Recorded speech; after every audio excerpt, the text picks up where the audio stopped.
শিক্ষা সংক্রান্ত গুরুত্বপূর্ণ আপডেট পেতে অবশ্যই চ্যানেলটিকে সাবস্ক্রাইব করুন। পাশে থাকা বেল আইকনটিতে অবশ্যই ক্লিক করুন। নমস্কার, আমি শুভেন্দু। আমার ছোট্ট চ্যানেলে আপনাকে স্বাগত।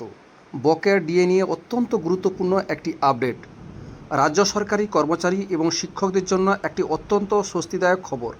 দীর্ঘদিন ধরে বকেয়া মহার্ঘ ভাতা বা ডিএ নিয়ে যে টানাপোড়েন চলছিল, অবশেষে তার অবসান হতে চলেছে। সুপ্রিম কোর্টের নির্দেশের পর রাজ্য সরকার বকেয়া মেটানোর বিষয়ে ইতিবাচক পদক্ষেপ করেছে। অর্থ দপ্তরের তরফ থেকে ইতিমধ্যেই প্রয়োজনীয় নির্দেশিকা জারি করে এই মাস থেকেই প্রাপ্য টাকা দেওয়ার প্রক্রিয়া শুরু হয়েছে।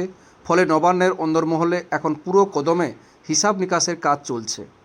কর্মীদের মনে সবচেয়ে বড় প্রশ্ন ছিল কবে তারা তাদের ন্যায্য অধিকার ফিরে পাবেন।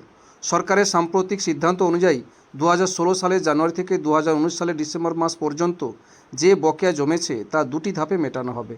প্রথম কিস্তি হিসাবে মোট বকেয়ার 50% টাকা চলতি মার্চ মাসেই কর্মীদের ব্যাঙ্ক অ্যাকাউন্ট ঢুকে যাবে, আর বাকি অর্ধেক অংশ উৎসবের মরশুম অর্থাৎ দুর্গাপূজার আগে আগামী সেপ্টেম্বর মাসেই মিটিয়ে দেওয়ার পরিকল্পনা গ্রহণ করা হয়েছে।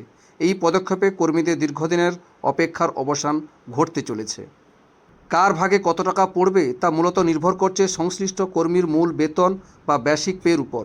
রাজ্য এবং কেন্দ্রীয় সরকারের মহার্ঘ ভাতার মধ্যে যে ফারাক তৈরি হয়েছিল 2008 সালের 1 এপ্রিল থেকে 2019 সালের 1 ডিসেম্বর পর্যন্ত, সেই দীর্ঘ সময়ের ব্যবধানকে মাথায় রেখেই এই আর্থিক হিসাব কষা হচ্ছে। পঞ্চম বেতন কমিশনের নিয়মাবলী মেনে বিভিন্ন স্কেলের কর্মীদের জন্যই বকেয়া টাকার পরিমাণ আলাদা হবে। বর্তমান অর্থ দপ্তরের আধিকারিকরা এই জটিল হিসাব নিখুঁতভাবে করতে অপ্রাণ চেষ্টা চালাচ্ছেন। বিভিন্ন স্তরে কর্মীদের জন্য বকেয়ার পরিমাণ ভিন্ন হবে। উদাহরণস্বরূপ, যদি কোনো কর্মীর মূল বেতন 7,000 টাকা হয়, তবে তার 2016 থেকে 2019 সালের হিসাব অনুযায়ী মোট বকেয়া দাঁড়ায় প্রায় 1,94,400 টাকা। এর মধ্যে মার্চ মাসেই তিনি হাতে পাবেন প্রায় 74,700 টাকা।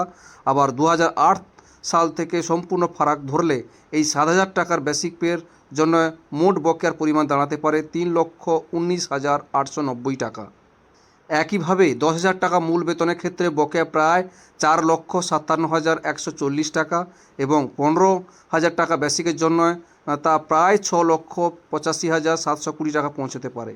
এই বিপুল অঙ্কের টাকা হাতে পাওয়ার খবরে বিভিন্ন দপ্তরের সরকারি কর্মীদের মধ্যে স্বাভাবিকভাবে খুশির হাওয়া। এই ছিল একটি আপডেট আপনাদের সঙ্গে শেয়ার করলাম। ভিডিওটি দেখার জন্য অসংখ্য ধন্যবাদ।